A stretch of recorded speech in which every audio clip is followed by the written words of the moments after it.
Comes the other way, steps for three, and hit it. Jason Lawhead gives the Spartans a 5-4 lead. Back comes Leary up top on the inbound. Flips it left side to Lawhead. He'll launch another three and hit it. Jason Lawhead with an NBA three on that one. Gives it deep in the corner to Lawhead for three, and he hit another one. Lawhead with 9 3-pointers. Hey, everybody! Nobody's there. Hey, nobody's there. It's live. It's episode 4. It's Lawhead's Court Live. Looney Tunes. I hope you can hear me. I think you can hear me. If you can't hear me, jump into the comments and let me know. But episode 4, and I just had that moment about a month ago when I turned another year older. I had been thinking I wanted to do something, but you know what? Go live, a young kid tells me. Go live. It's easy. You get a couple of things. Boom, boom, boom. You're live. And it's easy work. It posts, it archives. You can discuss stuff with people that want to jump in on some sports, whatever it is. But so here we are, 4 weeks later. And I'm loving it. I enjoy doing it. I enjoy getting ready for it. I enjoy setting up my little virtual studio, my today studio, in case anybody wants to come through the back. That's what I'm going to start doing. I said this on the last podcast. I'm going to start hiring people like the Today Show to hold up sign. We love you, Jason. We love you, Jason, all the way here from Duluth. All the way here from Tijuana, more like it, where I'm at. But yeah, here we are. It's another week. See, there we go. That's one of my neighbors. She's a sweetheart. Her and her husband, nice people. Big German Shepherd. Well, beautiful dog. That's what she's out. She's out walking the big German Shepherd. He's an old guy, but big, beautiful dog. So well behaved. And it's been the weather here in San Diego, though. I got to tell you, the weather in San Diego has been a little volatile lately. We had a lot of rain. And when we get a lot of rain right at once, you know, this isn't the bountiful of the South or the Midwest wind. Oh, we needed the rain so bad. We need the rain, but we don't need the rain the way, crops and just trees and forests and farms for miles need it. No, we don't need it. We get it after there's been scorched land, dry land, and all of a sudden it can't take it. And it slides, it floods. So we had not too bad as far as like those types of things. Obviously some flooding and stuff. But yeah, man, people don't know what they're doing out here in the rain. When it rains, forget it. Forget it. Because we have a large Asian population. A lot of older Asian women drive. And an older Asian woman driving in the rain, it's, you got to be like a stunt man to get through that. You got to be like a Hollywood stunt man. You got to be like Brad Pitt from a Story in Hollywood. I can't think of the movie right now. That's where you're getting old. That's where I know I'm getting old. Where I would have just been able to be like, name that movie right away without having to think, what's the name of that title? Hollywoodland. It wasn't Hollywoodland. Which people laud Tarantino for that being one of his best movies. Incredible cinematic piece, no doubt. And I enjoyed it immensely. But did I think it was up there with his top 3 to 4 to 5 movies? No, I don't think so.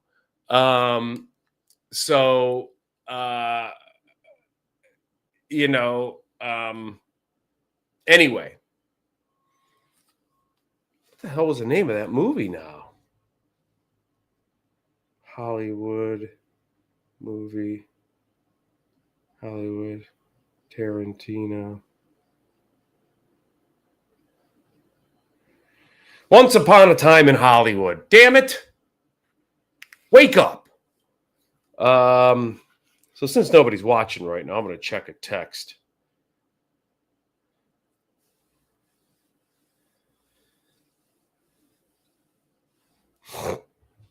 little family text. Sometimes you get a family text and they're very important. And even if you're on the air, even if you're doing something, you go, I got to go read that.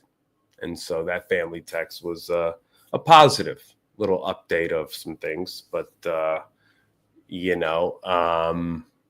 life is happening. And sometimes, you got to start bracing for it.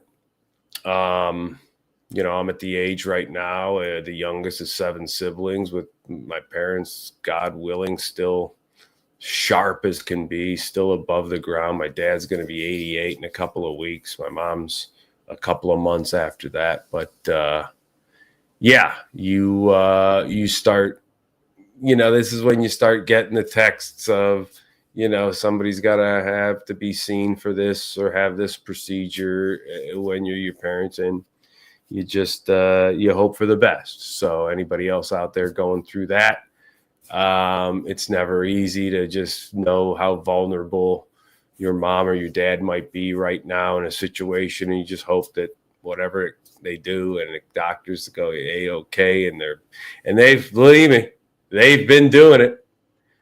They've been doing it their whole lives. And you know what? This came up on me so quick. I forgot to plug my light in. So I'm going to plug my light in. You're probably still going to be able to hear me talk. I'm going to plug my light in. I just noticed, I'm like, why is it so dark? Why would you do that? There we go. Plug it in the light. So, yeah. And you just hope that the best outcomes come from all of that stuff. And we are...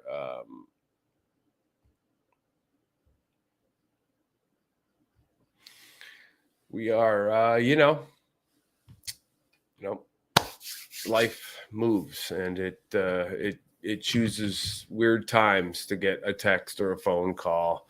And so all I can say is love your family, your parents especially. You only got 2 of those.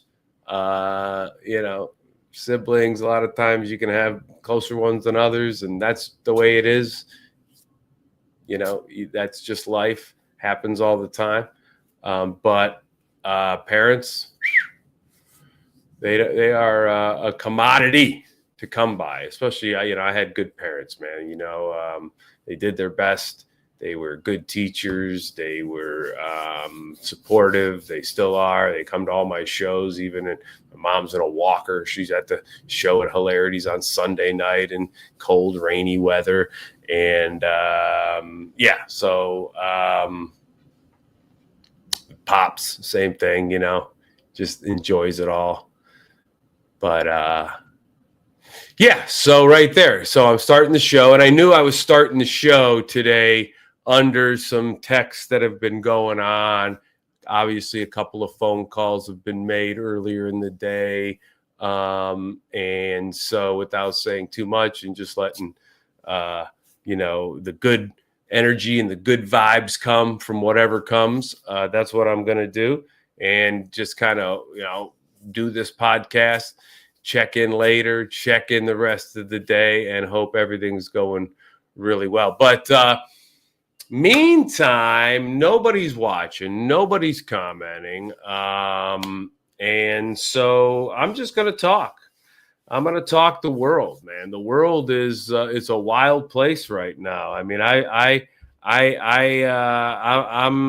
really surprised what's happening and the amount of people that are just on board with this just absolute ludicrousy of just impulse control out of your mind, leadership at all levels, at all costs. It's incredible. It's like I do this new bit where I'm like, it's like when you hear a Republican say something, when you hear a Democrat say something, you're like, what the fuck did you just say? And when you hear a Republican say something, you're like, what the fuck did you just say? That's where we're at. We're at, what the fuck did you just say? To what the fuck did you just say? And you got to pick. And I just think a lot of the people, out there have just picked long ago, and there's no picking against it now. And I just kind of wish I would rather have two sides where you're like, what the fuck are you saying? What the fuck are you saying? Than one side where it's, what the fuck are you saying? So I don't know, man. It is a really crazy time when you look at just all of it, the abuse, the corruption, the craziness, the hypocrisy, and nothing's going to come of these Epstein files. Somebody's going to step down from a pharmaceutical board. Somebody going to take sabbatical from their professor teaching job part-time, or go author a book about why they were in the Epstein files and they really never did anything, and make that a New York Times bestseller. What's going to happen? Nothing's going to happen. Nothing's going to happen. One side already told you, you could prove it. You could show video of Trump with a 15-year-old girl, and they'll be like, he's having consensual sex with her. Come on, gee.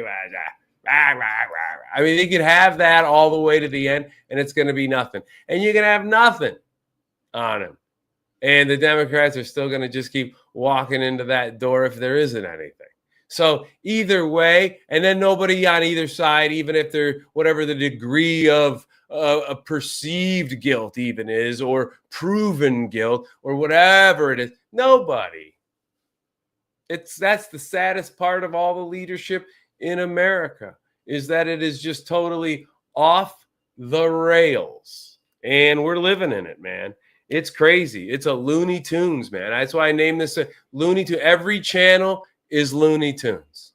You got a guy that looks like calling some woman a piggy. Imagine what he calls, the names he calls Melania when she mouths off in broken English. I'd actually like to see it. Personally, I would love to be in the room, would be like, oh my God. Oh, that's brutal. Oh, Jesus Christ. How could you say something like that? And, just, that's gotta be just something. But that is the life we're in. It's the 60s all over again with way worse fights. Yeah, it's just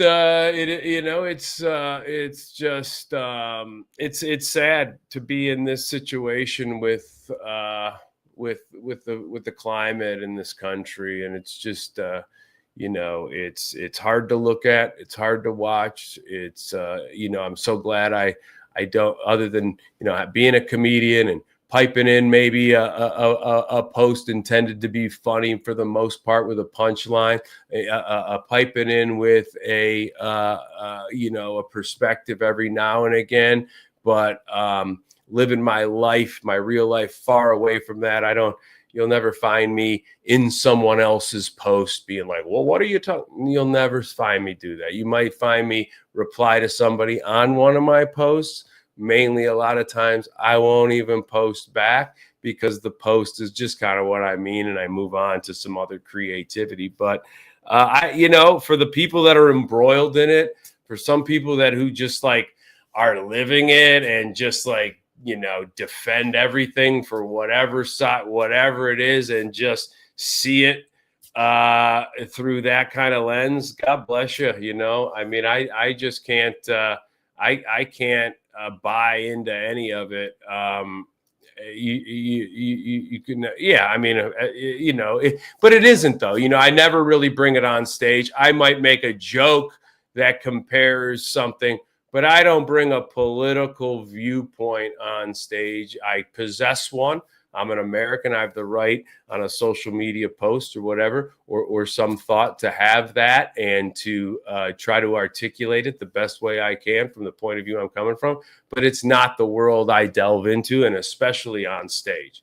I do not delve into that on stage. I might make a joke about how, I'm getting a little older. Like I just, you were at my show. I did a joke about, I just lost my balance the other day. I wasn't stoned. I wasn't drunk. I was just going to the mailbox like Joe Biden, and then so, because that fits, that works, that works. Even, I do a joke about, being hungover, how I just I can't even think the next day. I look like Mitch McConnell at a press conference, So I try to at least just, if I use anything from politics, it's more of just it's more of, deprecating the whole system while I'm deprecating myself in comparison. I'm comparing myself in this deprecative system, but I try not to dive into that.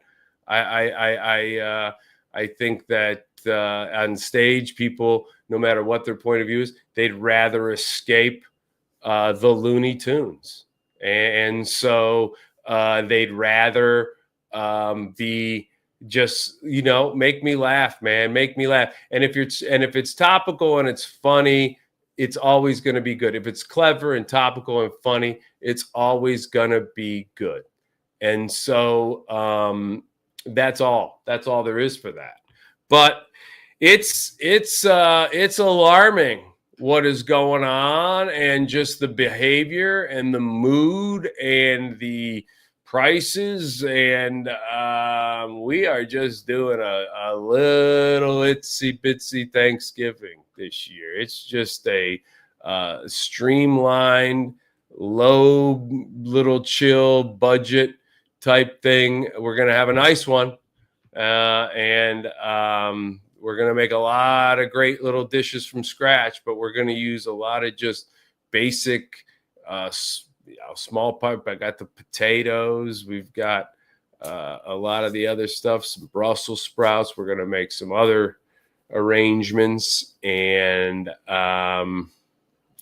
so, yeah, I mean, from all of it,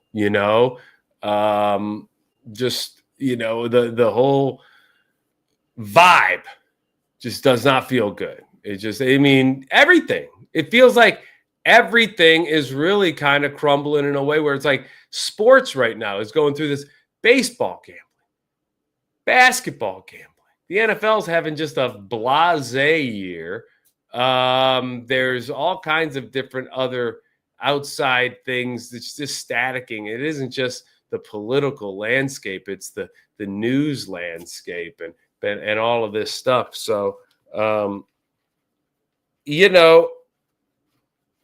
hopefully, the tide turns, the mood gets better, things get better. Hopefully some better economic forecasts come forward, and, some violence tones down, and rhetoric, unfortunately, I don't think will ever stop right now with what we have. I mean, we're just basically, we've elected rhetoric, and so that's what you're going to get. That's what you're going to get. But hey, talking about some football, and you can even go back to a post I posted earlier before the season. I'm the guy that predicted the Chiefs to miss the playoffs. Now, will they miss the playoffs? They still have a very good chance. They're still the Kansas City Chiefs. They still have Patrick Mahomes. They still have Andy Reid. They still have a ton of experience. They still have some players that can make big plays. Excuse me. But they are in a vulnerable spot. And the reason I picked them back in the spring as a future to miss the playoffs is because I saw a AFC West rising a bit, a rising tide. And, you had Harbaugh in his, second year now and had taken the Chargers to the playoffs last year. Felt like they were only going to get better. You have Denver, obviously, who I said if Bo Nix can just be a little bit of Justin Herbert in moments for Denver and not be a too much Geno Smith, Denver is going to win a lot of games. I said that. I thought Denver could very well win the division. I thought the Chargers would. I predicted the Chargers to finish first. I predicted the Broncos to finish second because I thought Herbert's experience just might elevate them in wins and losses a little bit better. But I thought Denver was going to be north of 10 wins and be very good. I just thought maybe Harbaugh, the discipline, the just kind of, clock management, all of those things, a big year. I thought Herbert would have a big year. He started off really good, but he's not having a big MVP. I thought he'd be in the discussion for the MVP. I really did. I really thought he was going to take a next step. And world of talent, big kid. I just thought he was going to get more, of that Josh Allen stat line more consistently and in bigger games for them. So that's still yet to be seen. I still think he has that potential. Maybe they haven't scratched that surface. Maybe there's still a little bit of growing pains adjusting to Harbaugh and that style of play. And, Harbaugh is very good at changing what he wants to do. He gets an advantage early somehow. And maybe that was the game plan, and that's what we were working on to really, showcase Herbert's style and his swagger. Well, guess what? We've got ourselves this, whatever it is, 13-point lead. We're going to play these many minutes in the middle quarters into the late third this way, and all of a sudden, if we don't need to be asked to adjust to that, we're just going to keep doing with what's good for us. So, Harbaugh is that kind of coach. In Herbert's defense, but they're right there too.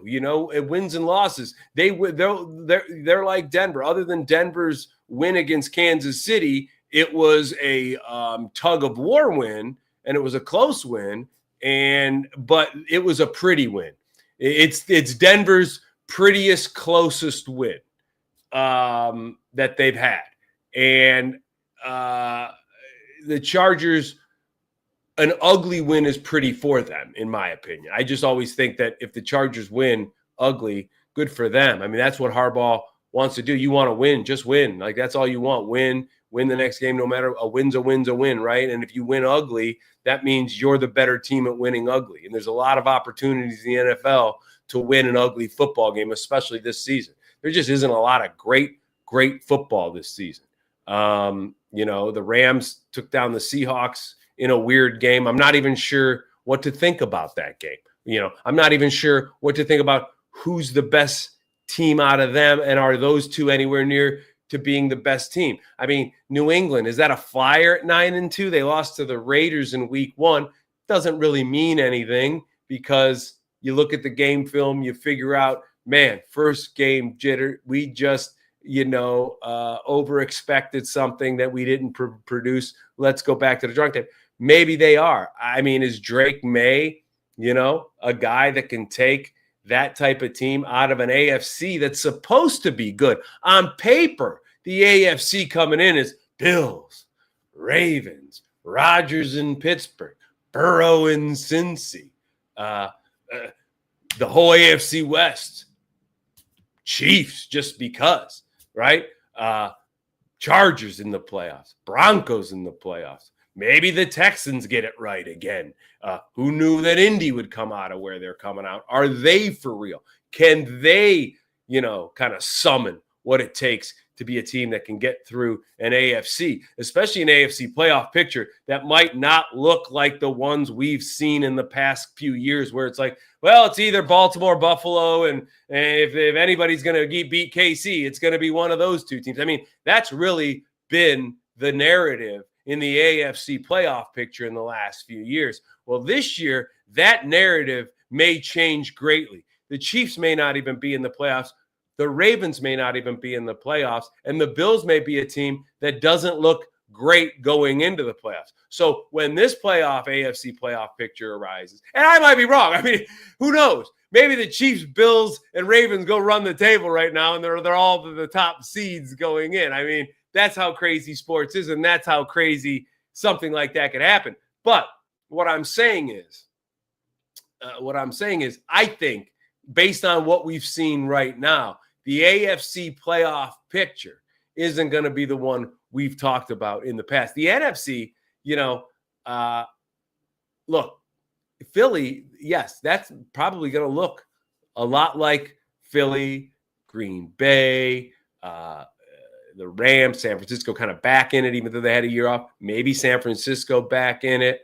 Tampa Bay perennially been in it since Baker's been there in that division where only, 9 wins will get you the division title. So, a lot of kind of consistency right now as you look at the playoff picture with maybe a couple of outliers. Lions, Packers, Chicago's kind of a newcomer that's at that forefront of being a playoff team. So in the NFC, that playoff picture right now is shaping up a lot to be like, so who knows? But I can tell you one thing. I can tell you the Browns stink, and they just keep stinking.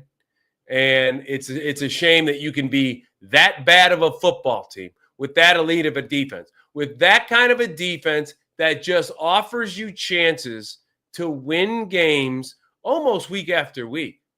I mean, at the end of the day, when you look at even the Dolphins, he's at 31-6. That was a defensive dictated. Everything the offense got was off of what the defense was able to get them in situations to do. And special teams. I mean, offense and special teams. And then, you're the head coach. If you're the head coach, you're in charge of pretty much all of it, the whole look. Okay? So Jim Schwartz, a former head coach, a defensive guru, he's your defensive coordinator. You ain't getting a lot of credit for that being buttoned up. Okay? You're from there, it's what's your offensive coordinator doing? Well, you're him. What's your special teams coach doing? A disaster. And so is that getting any better? No, that's getting worse. So if those things don't get better that need to be addressed, you're not being a head coach. If you're not being the offensive coordinator and you're not being the head coach, there's no game plan. I mean, how do you not execute something or be able to, go put a team away when you have them in a place where you can beat them? I mean, you had the Ravens in a position to be beat. And the defense responded, even though the offense in that 41-17 loss, it was all on the offense. I mean, that 41 points, 30 of them came off of what the offense just handed the Ravens. So the defense goes back out there, pitches another, complete game 5 hitter, and you commit errors down the stretch. 500 runs in the 9th, basically, is what you did against the Ravens. And so, Shedeur Sanders, what do you think of Shedeur for? It wouldn't have mattered. 8 of 19, 8 of 7, that wouldn't have mattered. If he would have completed 3 or 4 or 5 more passes, they would have been for yardages that would have never got to the sticks. They would have been bailout. Oh my God, I dumped off to a running back, and Baltimore was coming. They were coming fierce. They were already coming after Gabriel, and that's why they knocked him out. And they were coming fierce. And Shedeur Sanders wasn't going to go beat anybody long. He wasn't going to do anything in that game, even if he looked a little better. He was, I'm actually, people are like, yeah, he was 4-17. I go, yeah, but he only got sacked twice. Hey, guy got 17 passes off. Okay, so in this offense, as a big of a disaster of game planning and the amount of no reps he's gotten and the amount of just back burner he's been put on, not that I'm sitting here pining for Shedeur Sanders, not that I think that, oh my God, did we get a steal in the 5th round for Shedeur Sanders? I don't think any of that at all. But the history of the only Browns quarterback I'm optimistic about is Bernie Kosar, because he got a new liver from a family, a beautiful story. Bernie got a new liver from a family. Beautiful story. Young son died, donated his organs. Bernie got the kid's liver. I said, hey, can you ask the family to give Haslam his brain and maybe the Stefanski his heart? Any chance we can transplant that? But anyway, big ups, Bernie. Get well soon, Bernie Kosar. Like I said, the only quarterback I'm optimistic about right now. So am I optimistic about Shedeur Sanders? No, but I'm realistic about him. Play him. Play him. Play him against the Raiders. If you can't come up against a game plan against that team that was just on Monday Night Football, playing on a short week now, Sunday, against you, you can't game plan against that team and have your defense go out there and gobble up theirs, give your offense every opportunity to get the ball in the end zone and make your special teams make plays and be designed in the special team, be purposeful in the special teams. I mean, if you can't tackle a punt return, punt the ball out of bounds. Like that should be just, hey guys, huddle up. Guess what? Nobody can tackle. We're going to punt this one out of bounds. Punt it out of bounds. I don't care if it costs you 7 yards on the angle or 10 yards on the angle going out of bounds. It's better than an 87-yard punt return for a touchdown. And then putting that abysmal offense back on the field to go 3 and out. So have some purpose, have some game plan. Because if you go to Las Vegas this weekend and get beat by that Raider team, nobody but Jim Schwartz should get on the plane. No coach, nobody on the staff. I don't care the guy that washes the jerseys. Fire him. Fire the guy that washes the jerseys just because I'm superstitious at this point. Put Jim Schwartz in charge. Let him call the defense unless he can fire up a coordinator that he loves and he's calling it together. Go get a young offensive coordinator kid that's ready for the job anywhere. They'll take it. College, pluck them. College season's over. Go get somebody young right now just to give him the ropes. And fire the guy that washes the uniform. Everybody. Fire them all. And Sanders is all you got at quarterback right now. You put him in there and you let it either be, hey, even though we lost, like, I mean, I don't think you're going to be able to lose to Oakland, whatever. I still call them. I don't think you're going to be able to lose to Oakland and go, hey, he looked pretty good. No, I think he's going to have to, I think he's, if you're like, hey, be good, that's going to have to be a win against the Raiders. So I don't think you can do that. But other games, there's other games on the schedule where even if you lose him, you could go, hey, he's coming along. He played pretty well. He played okay, I mean, we had a lot of 3 and outs. We didn't convert third downs, but he didn't turn the ball. That's a different story. But play him. That's it. You might as well just ride him out because you've tanked this whole season. It's a garbage season. You're terrible. And if you lose to the Raiders, you all deserve to be fired. Everybody. Parking lot attendants. Everybody. There's a lot of people looking for jobs right now. Fire everybody. Vendors. I'm superstitious.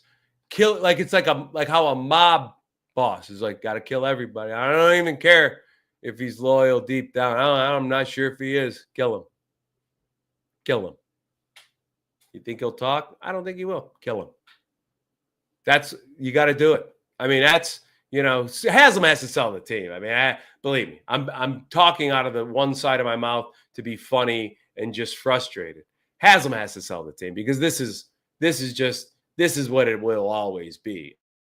I mean, if Haslam's here with Stefanski doing this dog and pony show still, they 3-14 last year, 2-8 so far this year. That's 5-22. 5-22, and I think they lost the last 5 straight going out. So they're 2-13 after a 3-14 season. They're 2, basically. I mean, this is incredible. It's incredible. So I don't know. I don't know where the Browns really even go, other than a new stadium where the only good product they're going to put out on the field is a Luke Bryan concert. And I don't even think that's a good product, but a lot of other people do. And, if you like your country music, I'm not going to, talk down to you. What was the Bob Newhart joke? was a Bob Newhart joke about if you like what country music. If you like country music. If you like country music, Bob Newhart. I'm not gonna. This is a great joke. Country music. Bob Newhart. Bob Newhart said, I don't like country music, but I don't mean to denigrate those who do. And for the people who do like country music, denigrate means put down. Unbelievable. One of the greatest jokes of all time. Maybe my favorite just joke of all time. So hilarious. So hilarious. But anyway, what were we? 35 minutes in, still getting some texts from the family also as well. So feeling a little bit better about that. I am, it is Thursday, right? Thursday, next week's, a week from today's Thanksgiving. I'll probably do next week's podcast on a Wednesday. Not that anybody's watching or cares, but I'll probably do next week's podcast on a Wednesday and see how that goes. So, well, nobody's here. Nobody's talking to me. So I think I'll cut it short with just a little Looney Tunes humor, which is the Browns are Looney Tunes too. So anything that has to do with Looney Tunes is basically America. Right now, America is just an absolute Looney Tune. And the Browns are a Looney Tune. Browns Raiders. We already had Browns Jets. Now we get Browns Raiders. That should be great. Browns Dolphins, Browns Jets, Browns Raiders were 3 games recently. Cavs, just kind of bobbing and weaving. Just kind of bobbing and weaving early. I'd rather them, try to figure some things out in some rotations, bobbing and weaving, Lonzo Ball, Thomas Bryant. I'd rather see him do that kind of stuff and lose some games that teams lose. Good teams just lose in the NBA season. That's just what happens in the NBA season. Teams just lose some games. I'd rather have those kind of just whatever and still be 5 or 6 games above 500 for a little while, and then hopefully be able to push that to 10, 12 games. Because even if you go 50, 52 and 30, that's 22 games over 500. So, if you can stay around 5 or 6 games above 500 for a little while and figure out some stuff and beat some teams in good matchups and get guys on the floor and play some rotations and then get to a point where all of a sudden now you're pushing that to 10 games over 500, 12, 14 games over 500, and then around an all-star break and afterwards at that trade deadline, you put pedal on the metal, and maybe now you're finishing the season in the high 50 win mark and you're 20 plus games over 500. That's what I'd like to see out of this team. Second year Kenny Atkinson, first year some new guys that are going to be parts of the team. But Detroit, how about that? Bickerstaff. Think about this. Think about the Cavs in the last. This is going to show you the difference between Dan Gilbert, who I was critical of many years ago, and I've been critical of, and I've dropped the credit. Applauded the idea of Dan really letting Kobe go after and take care of some business and step back. And see, that's what Dan Gilbert did. Dan Gilbert did exactly what kind of Jimmy Haslam thinks he's doing, but he's not really. And if he is doing what Dan Gilbert did, he's doing it wrong with the way he's just letting the operation run from the front office to the bench. Whereas Dan Gilbert is obviously getting the results from the front office to the bench. And even with Bickerstaff, they fired Bickerstaff, but here he is in Detroit, year 2, 13-2, ahead of the conference. And they still upgraded, at least laterally upgraded. I'll say laterally upgraded with Kenny Atkinson. I'm not going to say a major upgrade, but at least it's a lateral to even upgrade, if not possibly an upgrade. We'll see in the future, especially this year. This year might be the thing that determines whether this is in the future. But when you have a star player like Donovan Mitchell, and maybe, there's more to the story about him and Bickerstaff, at the end of the day, you've got to do what's right for what you've got, the window you've got now. And, Mitchell is seemingly, even if he had a problem with Bickerstaff, he's not a problem child. So it's not like you're sacrificing a Hall of Fame coach because some whiny star who doesn't produce is crying. That at least isn't the case as well, which is good management by the Cavs. But when you look at the Cavs, like, look at what's going on. Like, Ty Lue is in Los Angeles, a little bit of a hot seat right now, but has been pretty successful. Maybe not as successful as he was with the Cavs coach. Probably overall a little bit more talent in that LA locker room that he's had in Cleveland to pick from outside of LeBron James and Kyrie Irving, which two incredibly talented stars. But let's not forget the type of, depth and talent and accomplishment and experience he has in LA over there in the years he's had. So bit of a hot seat, but still, Cavs hired him. Okay. Cavs hired that guy. He's out in LA. Mike Brown, right? A little bit of a journeyman, even came back to the Cavs. Cavs groomed and hired him out of San Antonio, made him the first, long head coach with some resume and some cachet. He went on to Sacramento to do some great things. I thought a bogus fire there. Knicks pick him up. They're playing pretty well. They seem to like and adapt to what Brown is trying to do, and I think they're going to be a pretty good fit. We'll see what they do in the playoffs. We'll see playoff Mike Brown and playoff New York Knicks, and see if those two things are two negatives that meet a positive. So we'll see that.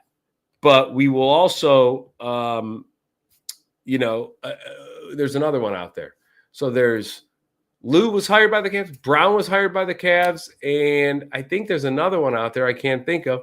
Obviously, Bickerstaff. Bickerstaff hired by the Cavs. He's out doing what he's doing in Detroit.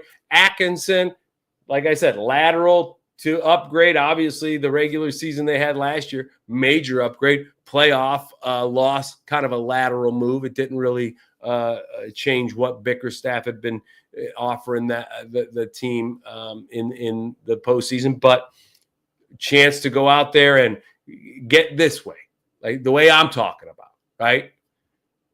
5-6 over 500 turns into 10-12 over 500, turns into 17-19 over, turns into 22, 23, 24. Season ends 25 games over 500. Hey, 58 wins, 58 and whatever that would be. So 52 and 30 would be 58 and 24. That's 30. That's 30 games over 500. If you can get to 30 games over 500 or more, that's great. But don't wear yourselves out getting to 40 games over 500, 50 games over 500. Don't wear yourself out doing that. But yeah, and in the NBA, obviously OKC 15-1, Denver kind of, on a bit of a mission. And maybe Adelman's son, that fix, he had never had a regular season win until this year. They looked a lot more intense in the playoffs this year than they did the year prior when the Celtics won it all against the Mavericks, and Denver fell off the map a little bit the year after that championship. Maybe it was the championship hangover. Maybe Jokic was satisfied with one. And, a lot of teams come back and are even more spirited to win a second one, even if it doesn't work out. I don't think Denver had that. They lost a little depth off the bench with some free agency and looked like, obviously Malone got fired. They made a decent playoff run. They showed face in that Western Conference playoff run. And here they are, back to 11-3. The Lakers playing really well. Luka in great shape. Reeves playing really well. LeBron's first game back. We'll see. We'll see how they develop. I mentioned that last. see how they develop with LeBron, and maybe he can be less of a scorer, less of a ball going through his hands on the offensive end, and keeping that ball moving and flowing and getting earlier, better shots, getting chances for more second shots in the offense, and letting Luka and Reeves, touch it more through that half court and in that transition, and letting them be the guys on the attack and the guys in the isolation game. So, I think if the Lakers can and LeBron can, keep that kind of flow and tempo, they're in good shape. Still defensively, they're going to have some questions. Ayton's nice in there to change some shots around and maybe limit teams to one shot and out, but he's a foul trouble guy. He's sometimes an offensive liability. He's one of these guys, that I say, just kind of disappears. He'll disappear 3 times in a game. Sometimes he won't even show up for one.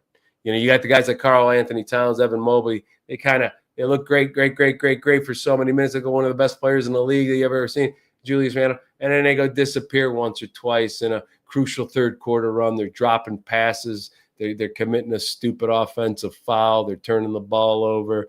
They're missing an easy shot. They're getting out rebounded. They're getting pushed around. Those guys disappear. Pascal Siakam's, Giannis's, they don't disappear.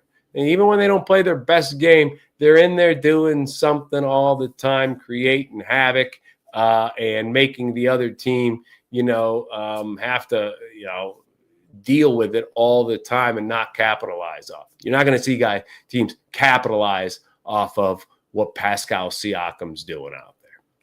Whereas you can see teams capitalize off of the way Karl Anthony Towns has found himself in a funk in the third or fourth quarter, or Evan Mobley. And so the Lakers, defensively, where are they at defensively?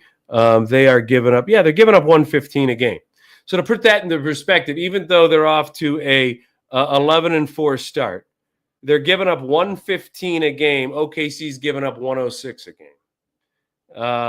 When you look at the better teams in the East, Cleveland's actually giving up 116 a game. And that is alarming.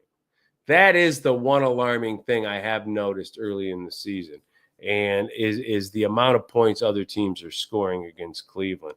And so I think that has to be addressed. When you look at Detroit at 112 a game, Boston way down in the bottom there of the play-in numbers at 8-7. The best in the East at 108 a game. They're the only team in the East where are under 110 a game, and the only team in the West under 110 a game is OKC. So San Antonio at 111 a game.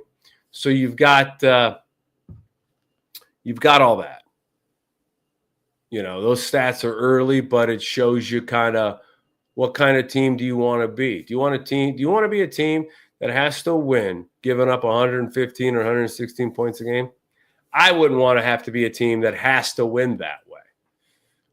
You got to get that number down to 110. 110 is the number. 110 and right around that. You start getting over 110 a game defensively, unless you have unless you're scoring 120 a game, on a consistent. And who's averaging the most points per game? That's the points per game has gone up drastically, which is crazy. Nobody other than the Bulls. Charlotte. It's funny because the only teams averaging over 120 a game in the East are all the worst teams in the league. Other than Miami at the 6th seed and Chicago at the 7th, nobody. The Knicks are averaging one, but basically, I'm talking about like over. Okay, so Knicks are at 120.8. Cavs, Atlanta, Toronto, Detroit, all the other teams in the top 6. Knicks and Miami. Miami is averaging the most points in the East at 123.6. And there's only 2 other teams averaging over 120 a game. That's Chicago 121.7, New York 120.8. So those aren't even big numbers over 120 a game.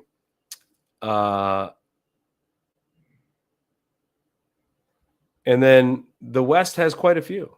OKC, Denver at 124 a game. Wow. Houston 124 a game. Lakers are only averaging 117 a game. See, they're giving up 115, and they're only averaging 117. So when you look at the Rockets plus minus differential is plus 11.4 win margin. Denver, 11.5. OKC, 15.4. They were the all-time record holders last year in point differential in an 82-game season. They're on that pace to hang around that number again this year. The Lakers only 2.8. See, that's when I say you don't want to have to win giving up $1.15 a game if you ain't scoring 125, which the Lakers don't do. Now, will LeBron boost that? I don't think so, really. I just think points will come off of Reeves. Points will probably come off of a couple other guys. Because they're going to have to get to 120 or north of that to have that defensive liability that they play be something they can be successful with in the playoffs. So, but the West is shaping up. Great records in the West. The East right now, just kind of a monsters of the midway right now, with Detroit just kind of cruising at top, to Toronto 10-5, a big surprise. But like I say, these are the months. There's teams that are just really good and they'll be where they are. And then these are the months where a lot of times you look at the bottom of a conference standings and you go, well, a couple of these guys, they'll eventually, probably get up through this way. And a few of these teams playing pretty well up here with some wins above 500, they're probably going to come back down to life once the season really gets going. But, the West, I feel like that the teams that are out of the gate in the West, other than maybe LA finding a way to just ruin this, which they've done in the past, and maybe San Antonio, if Wemby, somebody gets hurt, maybe they level out to more of a closer to 500 team. They're off to a 10-4 start. Maybe those two a little bit could fall out of those standings, but the top of the standings, OKC, Denver, Houston, you look likely in the West. And I'm not sure Detroit, Toronto, New York, 1, 2, 3 is as likely, obviously, as 1, 2, 3 in the West. But we will see. Maybe Toronto is going to be that team, or I'm sorry, Detroit is going to be that team that gets into that 60 win range easily and just kind of, has a type of season where Cleveland has, with nobody really threatening them for the 2 seed. We'll see. I don't think it'll be that way. I think eventually Cleveland, New York will work their way up towards the top of the standings when the seasons end. Maybe Detroit's around there. I don't think Toronto will be there. And I think so it's, probably to the top of the standings right now in the East, it's probably just a 2 or 3 team race. And in the West, it's probably OKC. And then if something happens, maybe 4 teams after that. Maybe Denver, maybe Houston, maybe LA if it all goes right, and maybe Minnesota. I just think Golden State's too old. I think Phoenix is just, they're not there. So we'll see. Maybe San Antonio. Maybe I don't think they're going to be 10-4 all year. 10-4, that means 20-8. That means 40-16. I don't think they're going to play at that pace, but we'll see. Anyway, great having you. Great being here. Thanks for being here. Probably do it next Wednesday. Tune in. Just getting my reps in. Lawhead's Court. If you're watching this in the aftermath, thanks for watching it. And subscribe to the channel. That's all I can say. Subscribe to the YouTube channel. I'm just going to basically talk some junk, talk some sports, and talk to you. If you want to join in, chime in, and subscribe. See you next time, everybody. Have a great, well, I'll talk to you before Thanksgiving, but have a great Thanksgiving.